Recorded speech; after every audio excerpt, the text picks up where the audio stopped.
আজ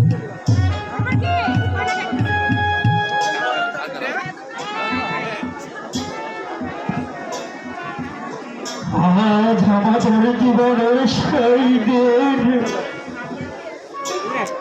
মৃত্যুর দুটো ঘুরে ঝালে এগিয়ে আসছে। সিদ্ধান্তে আমরা অবিচল, স্বামী স্ত্রী আমরা একই সঙ্গে ঘুমিয়ে পড়ব। কবিগুরু কেন লিখেছে,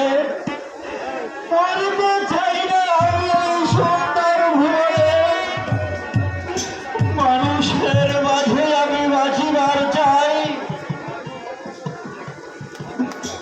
কি ভাবছো গো? সন্ধ্যার তোমার চিঠি লেখা শেষ হয়েছে? হ্যাঁ, লিখেছি। কাকে কাকে লিখলে?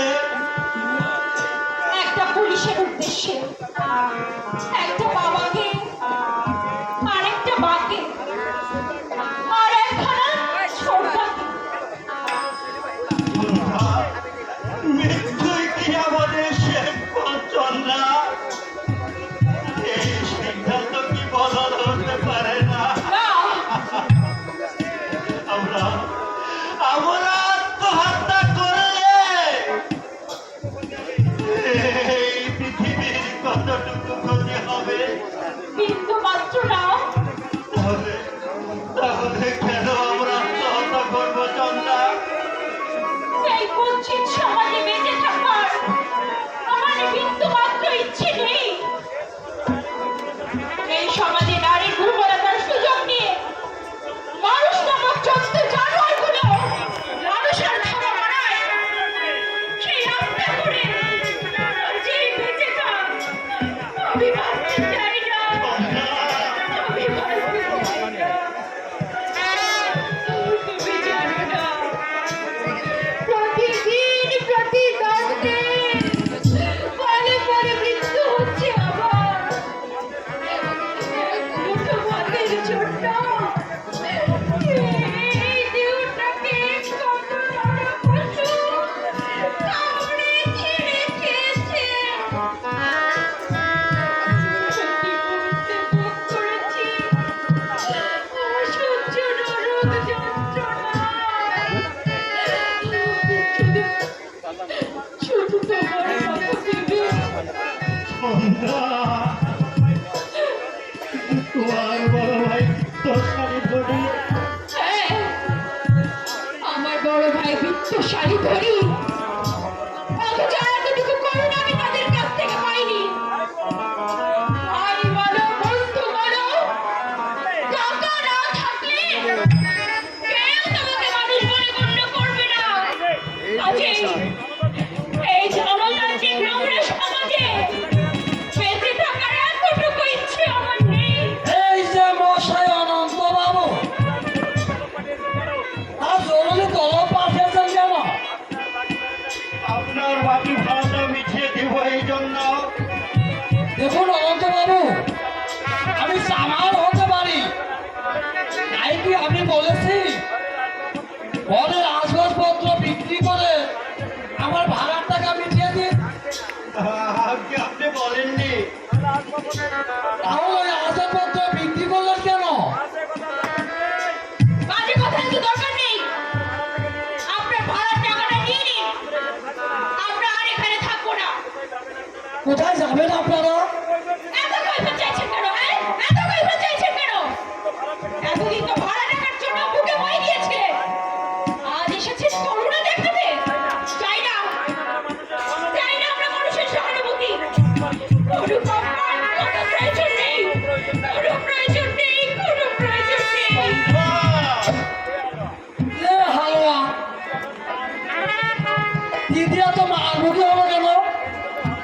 কেসটা তো ভালো দেখছে অনন্ত বাবু। আমরা চলে যাচ্ছি বাবু।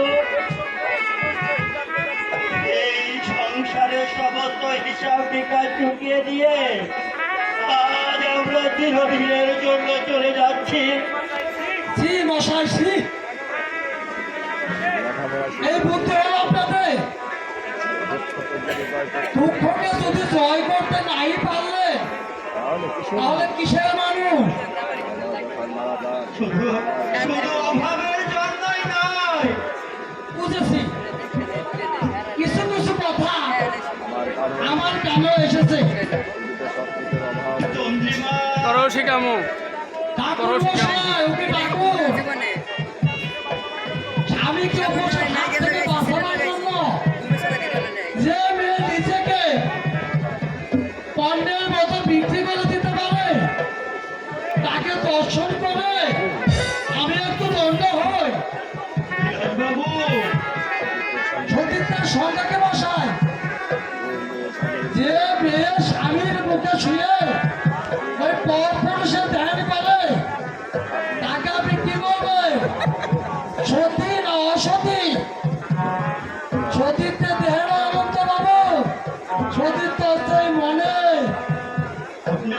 আপনি একটু দাঁড়ান, আমি চন্দ্রাকে ডেকে নিয়ে আসি। থাক থাক, আপনাকে আর এক থেকে দৌড়াদৌড়ি করতে হবে না।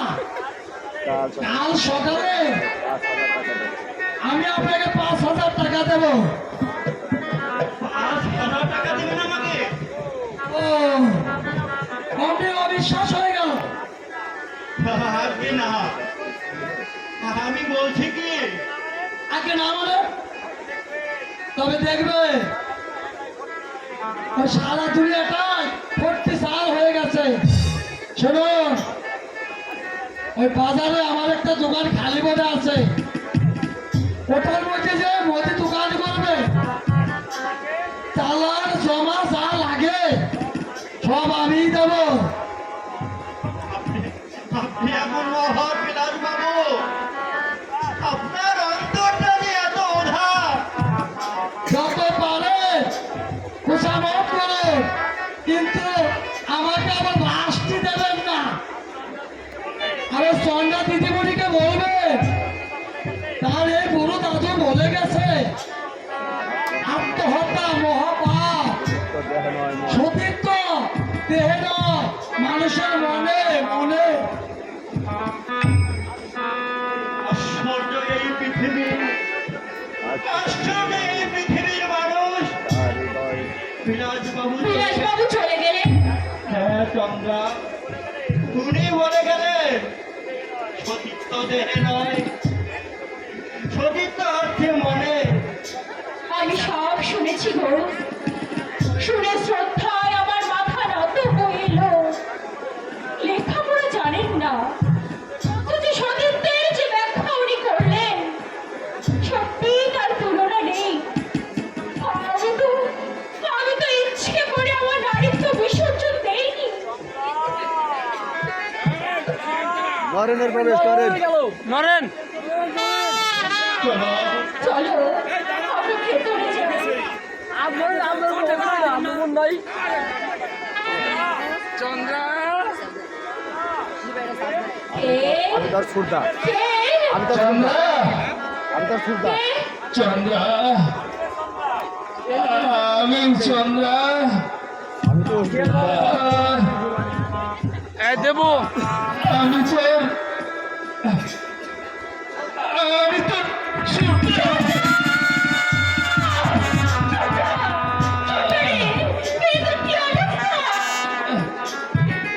ঠিক করো। হ্যাঁ দেবো।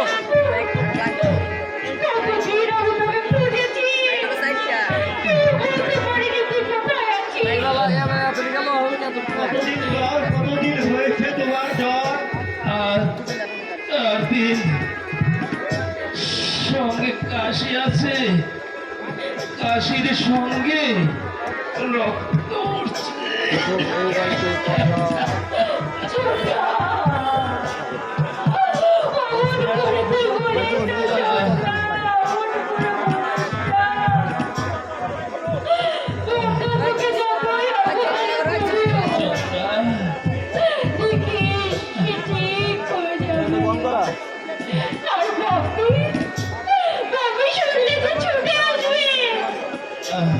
ছোটবেলায় দেখেছি বাবু কিন্তু প্রাণ খুব ভালোবাসে।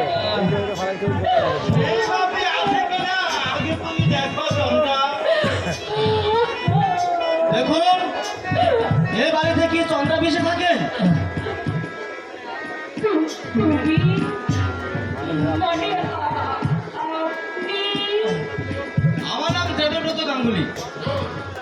চন্দ্রা পিসিমা আমার আপন পিসিমা।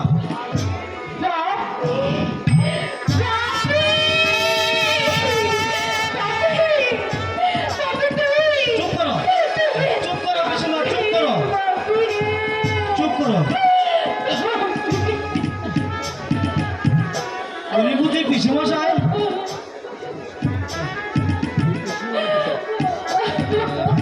উনি পিসি উনি পিসি আর তাই না? ওর মধ্যে পিসি পিসানি আর একটু পিসি আর ওখানে কে কে বসে আছে? কাকামণি না? কোথায় পালিয়েছিলে? জবাব দাও। কোথায় যাচ্ছ? এক পা লড়বো না বলে দিচ্ছি। কি ভেবেছো তুমি? তিলে তিলে তুমি আত্মহত্যা করছো। একটা কথা মনে রেখো কাকামণি, আমি বেঁচে থাকতে তোমার মানুষ কামনা কোনোদিনও পূর্ণ হবে না কাকামণি। আমি আমি সোহেল গাঙ্গুলি নই, আমি দেবব্রত গাঙ্গুলি। তুমি এমনই ভাবে আমার সঙ্গে শত্রুতা করলে কাকামণি। কি করেছি আমি তোমার? তোমার সে রাতে আমি রাত করে কাউকে চিঠি দেইনি। আমি সব সময় তোমার কথা চিন্তা করেছি কাকামণি। এখন ডাইকে ঢুকে নিয়ে এসে আবার সিন্দির কাটলে মনে কোনো ওয়ার থাকা কি ওই তার মন রক্ষা ওই তোর কেমনি